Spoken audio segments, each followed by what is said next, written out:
Is we rolling? I think we rolling. What's going on, everybody? George Osei back at it again with another video. This time, we're getting into the R&B bag. The latest Chris Brown album titled Brown. Now, if you're new to this page, I like to do these album breakdowns by going track by track, no matter how long these songs may be, no matter how many tracks these people want to put on this album. We'll look at them all and we'll make some comments. Might go on some tangents. We don't know, man. It's got 27 songs on it. So, without further ado, I always like to start with the album cover. Now, here we go.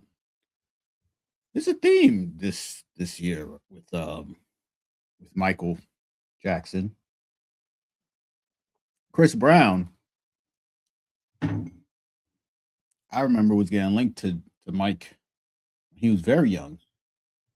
Spearmint commercial days. He was going to be the next big thing. Some things happened, and here we are today. And hold on now. I just noticed something. Hold on. Wait a minute. Whoa. I just noticed that Chris Brown got his nails did for this album. Shout out to you, man. Yeah, Chris Brown getting into the fresh manicure, coordinating with the suit. I gotta say, this is kind of fly. Now, I wouldn't paint my nails personally, but hey, listen, it is a new day, ain't it? Definitely a new day out here. All right, without further ado, I actually got my nails done, and then my finger got infected. Can you see that on the screen? I don't think you see that, but hold up. I might be able to show a picture. But yeah, my finger ended up getting infected. And it's the first time ever that that's ever happened to me. I don't recommend it to nobody. Hold up. Okay, this was me. Can I share this one? There we go. Yeah. Yeah, it was bad, bro. It was real bad. I was on antibiotics for like a week. Finger had to get drained multiple times. I'm good now though. I got all 10 fingers. Told that to one of my shorties, and she was like, "I'm glad you got all your fingers. I'm gonna need them." All right, let's begin. The first song is called "Leave Me Alone." I certainly miss when they played that instrumental right before the song begins. This was quite delightful. And on here, Chris, he basically reminds us that he doesn't need to be babied about his lifestyle. He emphasized the key word, it's his lifestyle, you know.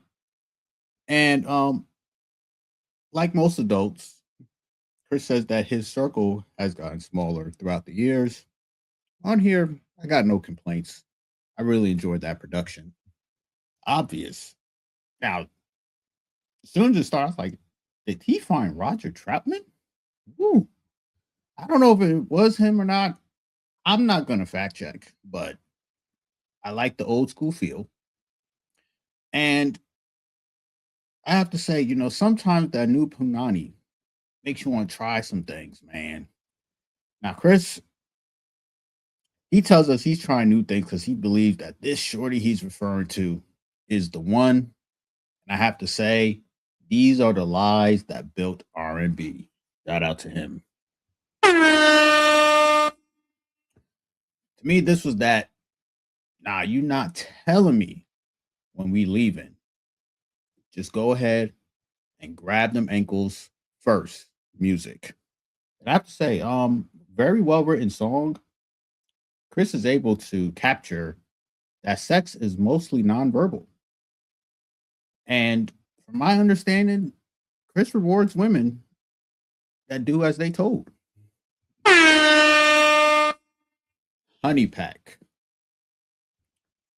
This is definitely going to be a standout.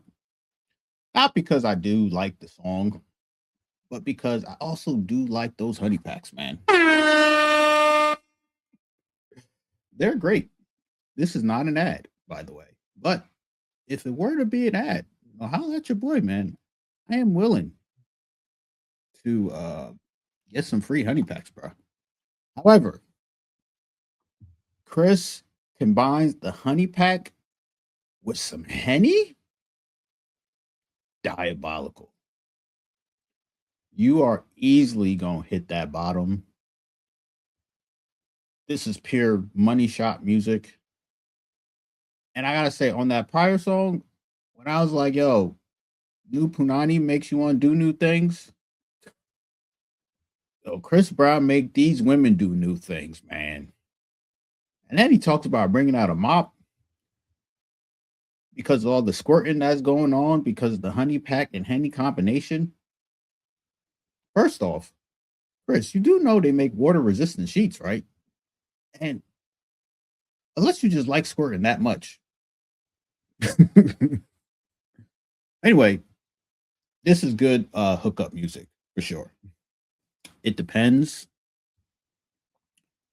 I have to say the last song had more of like a commercial vibe to it. I have to say this song continues that commercial vibe. Now, Chris, you should know better than anybody else that you don't believe these women when they compliment the Johnson. Pause. Because these women will say anything. And I have to admit, I like to hear it. You know, shout out to the ladies who just say anything to get their man to feel like he's a champion. Then Bryson Tiller pops up. And he basically says that he don't like them women that be watching the clock, man. Bryson want to take his time. He put in good money.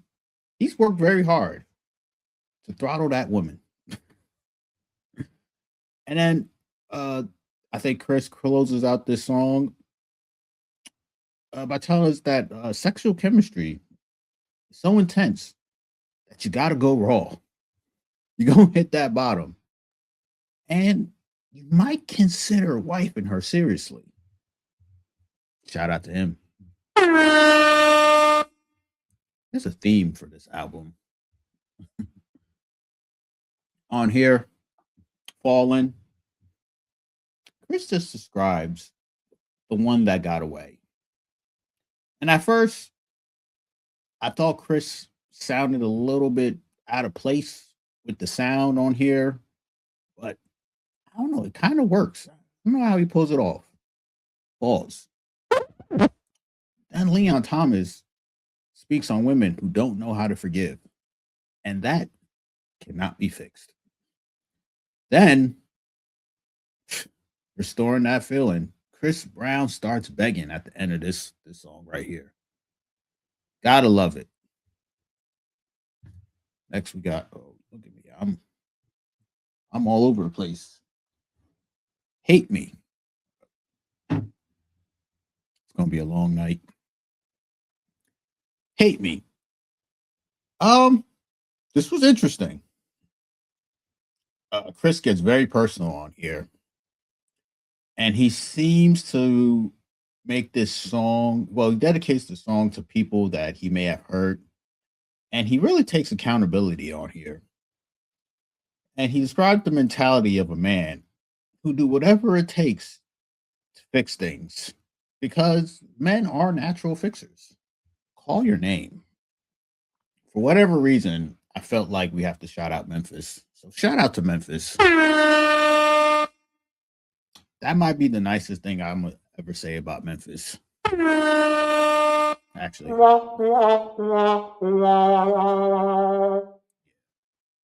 But when your best hookup, shorty, always finds her way back to you. I love the background video vocals on here. Then there's a beat switch. Sexy Red pops out of nowhere. And I gotta say, Ratchet Pussy must be hitting. And then right after that, Glorilla pops up. I'm like, yo, what is happening on here? And then Glow, she like men that got a rotation.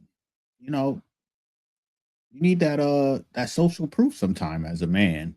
Show that to get women, you gotta already have some women. So it makes sense here.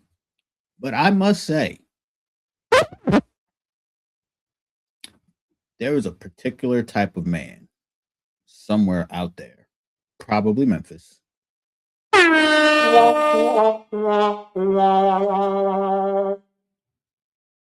that will seek women that look like Glow, Rilla, and Sexy Red in a non platonic way. And I'm going to tell you this, I am not that man. But shout out to them, though. For the moment, yeah, I really like this one. Drugs, alcohol, and hoes. The Holy Trinity. Now, I'm old, and I'm thinking, I hope Chris is talking about a day party. But I have this sneaky suspicion that Chris Brown is a night owl because he want to go to parties and then after parties. Listen, the freaks come out at night, and at them hours that Chris is referring to, you willing to take anything at that moment, and that right there is going to give you a nasty nut. By nasty nut, I'm talking about you bar hopping in some city, 2, 3, 4 in the morning, and you run into just ghouls. And hey, man, listen, even Chris Brown is willing to do some dumpster diving. Shout out to him. Also, the ending on here kind of gets into some type of dance breakdown, and that's what I know Chris Brown for. Next is a fucking party. Chris Brown drops some red pills, and he confirms that no woman is really single. And these ladies, they seem to have access to all types of men across all of the financial classes. And on this song, Chris is quite direct. Like he's like, "Yo, ma, I'm pulling up to your city. I want to clap them cheeks. Whatever you need from me to make that happen, just let me know. We can work something out." I actually tried this method recently, and surprise, surprise, I am not Chris Brown, and it did not go the way that it would have went for him.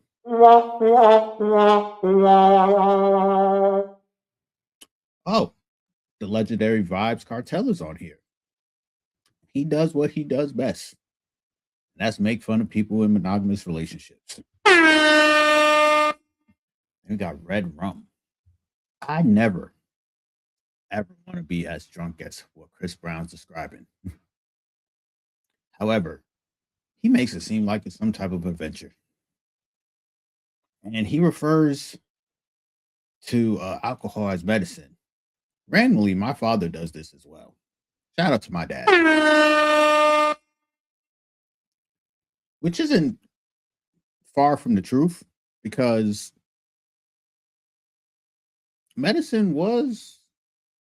alcohol was considered medicine way back in the day. You know, the more you know. Um, Young Boy NBA is on here. The beat switches. I'm not used to any Young Boy NBA, so I was quite alarmed when he came on. However, excuse me. However, he does mention that he rather build a business with the woman than actually be in a relationship with them. And then he says something a little bit risque, but I kind of have to agree because, hey, listen, the more liquor that's in her system, her answers may change over time. Do with that information what you will. Not a life coach, not life advice. Do your own research. It's not you, it's me. This gets pretty slow.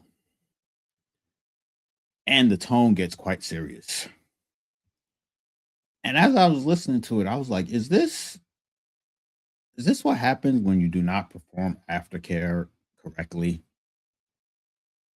And because Chris Brown is Chris Brown, the strategy he's implementing here by paying on the back end, that will work for him. But if any one of us normies will do this, we're gonna have some problems. The production does start to speed up a little bit, so something I noticed. Cry for me. Okay. Chris Brown, he has a type. And he can pick that type out very quickly. And I think when you have an abundance of hoes, this is like a second nature for him. He also likes when they get loud in the bedroom. And I definitely understand. Like for my birthday last month, I was with a lovely lady and we were in the casino. And she was very nice. Shout out to her.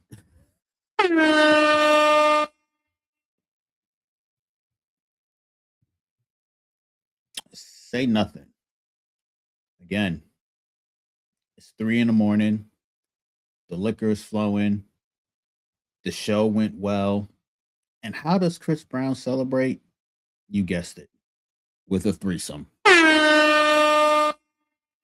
And I gotta say, when Chris Brown starts telling these R&B lies, he's really restoring the feeling. Slow jams.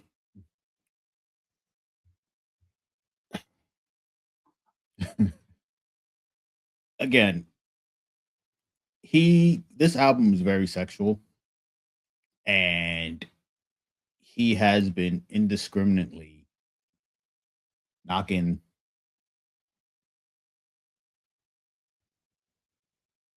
Excuse me. He has been indiscriminately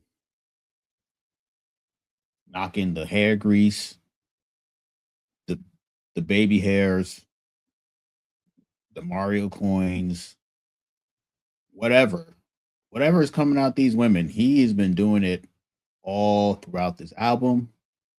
And I have to say, this right here just sums it up.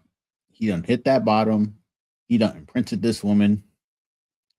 And for the ladies, not many of them are getting good sex. Like we've seen that Diddy tape with Daphne Joy. It ain't looking good. But when they finally meet a guy that can really rock their world, you got him. And a guy like Chris Brown has been doing this. He has been causing chaos. uh, anyway, this song title described the vibe for this duet on here. Shout out to them. Perfect timing. Now, this is a song essentially where Chris Brown finds a woman that kind of can handle the type of guy that he is. And he really appreciates this. Like for him, this is hard to find. And on here, Chris says one of the realest lines throughout the whole album. He says, the thought of her is what he likes, not what she's saying. So, ladies, if you want to get a guy like Chris Brown, you got to be quiet.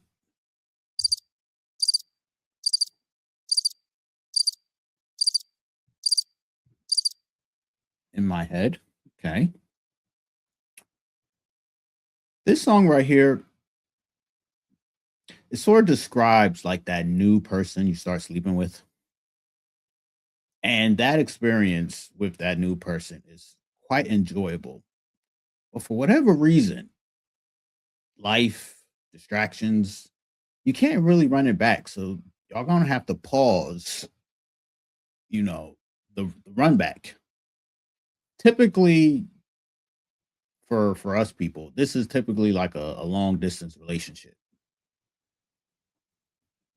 which I don't recommend. But well, long distance relationships are cool if you got some women on the side. What's love? This is another introspective song, and on here it's what happens to a person when they have too many partners. And Chris basically says that it becomes much harder for you to attach to somebody when you've been with so many different people, which is real. It's quite real. Something's in the water. I gotta say, the hook on here I thought was quite catchy. Um, just like the title implies, this song is about squirting. I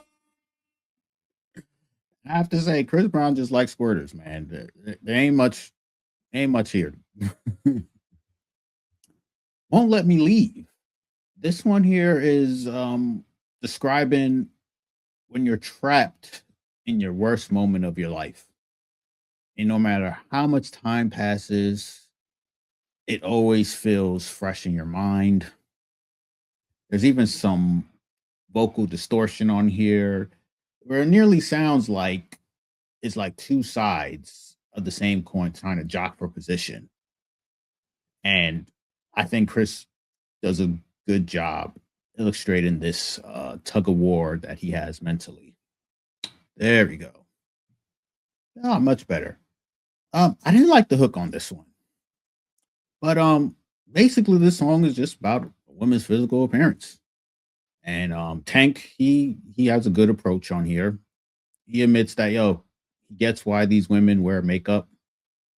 He knows that you look like your daddy without a wig on, without it. But he's like, you don't gotta to overdo it, because there's a point in Tank's mind where women strike that balance of they apply the perfect amount of makeup and they still look very, very attractive and natural to themselves. Now, Chris Brown is quite hilarious on this with his take. He basically says, "Yo, girl, you look so good. I don't even want to have a threesome. I just want you." Shout out to him. Colors. First off, someone got to explain to me why colors are spelled like this, please. But outside of that, very creative, introspective song. This seems to be about his tattoos, and he's like, some of them are cool. I was in the vibe, but some of his other tattoos come with a story. His past, is quite public, as we all know, and it makes it makes things tough for him at times. And he's quite accountable on here, and he's like, listen, sometimes he is the problem. Shout out to being accountable, Chris Brown. You got Skin to Skin. Um, this song was the first song I noticed that Chris overtly is willing to eat the groceries. And he goes more into the non-verbal communication that happens during sex. And he gets pretty graphic on here, man. Like he likes when women he likes watching women just flick their bean right in front of him. That does it for him right there. I have to say, I get it. I really get it. You want to feel like you want to feel like she's there for you. And what other way can a man feel like that woman's into him with her making eye contact with you? I just all right. Theme song. This is one of the more up tempo songs since maybe the early parts of this album. Definitely a song for the ladies. Um, Threesome music, so to speak. And again, Chris Brown, these after parties, he's always expecting you to have a friend with you. You know, money well spent. And as Chris knows, and as the real ones know, hoes need love and they need money too. Shout out to him. Your time. Chris Brown would fall in the category as a high value target. And for whatever reason, man, he likes going after these apex predators. This is quite bold because those are some real dangerous women right there. However, the one thing about them is that those type of women know exactly what they want, and he's willing to give them that and nothing more. Just easy peasy. It's personal. So this song kind of picks up with that same vibe from the first song, "Leave Me Alone." And Chris, he's quite self-aware of those who wish him to fail. And he simply just asks them, is that all you got? You guys have to hate harder to see him fall off. And he draws a firm line between those who support him and those who do not. Holy Blindfold. This sounded like some movie soundtrack music to me, to be honest with you. But that last song when he couldn't meet up with old girl for whatever reason in that long distance relationship, he found her on this song right here. And I have to say, Chris Brown understands how important it is to give a woman his full attention because that is the closest she will get to a commitment. Booyah. There we go. Present. This is the conclusion to all the people that doubted him that he's been sprinkling throughout the album. And quite fittingly, he is stunting on y'all brokies. And I can't believe he waited till this last song to do this. I thought he would have done this a little bit sooner. But hey, again, the song feels quite personal compared to the whole album, really. And this seems to be Chris accepting that however people view him, he's fine with it. He does not care. He is unbothered by many things at this point in his life. And that is good. All right, the conclusion here. So Brown begins with a real defiant tone. Like it reminds me of the time when the SWAT team came to Chris Brown's house and he was asleep and then he woke up just as surprised as everyone else. And that just made me think like, yo, how much time has to pass before he's forgiven? You know. But then right after that intro, this album gets real sexual. I mean, Chris describing hookup culture, where some of the pros is when you find someone where y'all both have some good sexual chemistry. Now, in hookup culture, women tend to be possessive. They will leave their mark. They'll leave their hairs someplace. They'll leave clothing. Your bathroom is gonna have some marks of some sort. And hopefully you single or you have some type of understanding if you're not single. And whatever that understanding is, the women that you have this understanding with, they do like some gifts. That's the best way for a woman to understand you, by giving her something. 100%. Now, the production on here has a lot of variety. And I think he seems to like this type of variety. And he loves singing about tasting some of that punani. Very horny album. This is actually a horny drunk album. However, Chris is giving insight on liquid courage, to let us common folk know that he can clap cheeks in any type of condition that is humanly possible.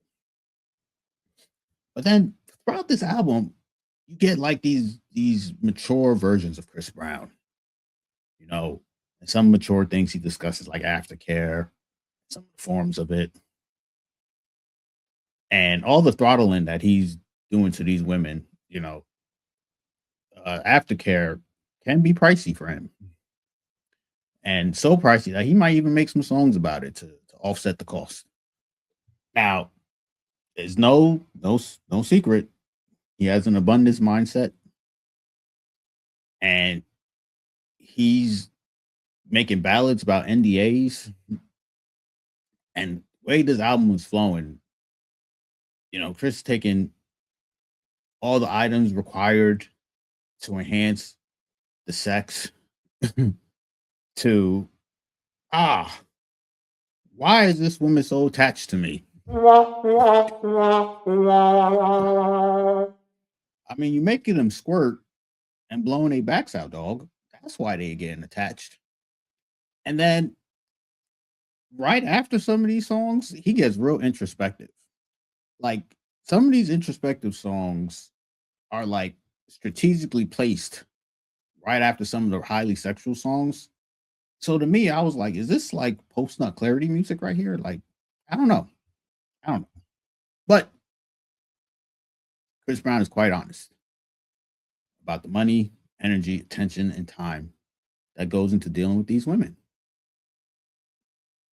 But to be frank, this album is long as hell, man. And some of the sequencing is kind of like I don't know where it's going on with here. He could have made this album 14 songs max. But Chris Brown is a very good writer. And I'm not a fan of his like that, so I never really noticed.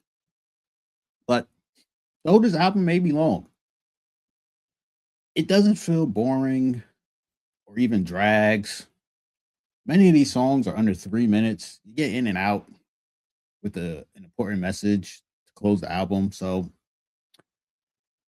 and that message, time is quite important to Chris Brown.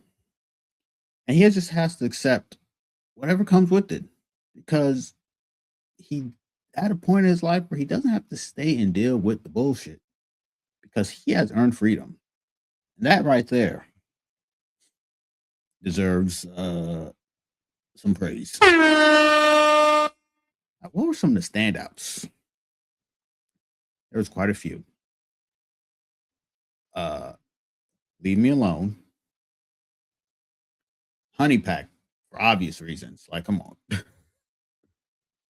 Fallin, For the Moment, Fucking Party, Cry for Me, Perfect Timing, of course, Something in the Water. Like, come on. Colors, Skin to Skin, Theme Song, Holy Blindfold, and Present. There we go. Yeah. And that is the conclusion of Chris Brown's Brown album. There we go. Yeah. Did I miss anything? Oh, this is, of course, 30 songs. Of course, it's going to be a 40-minute review. All righty. Well, I, George Jose, And I got nothing more to say. But I'll try to be back very soon. You guys have a good night.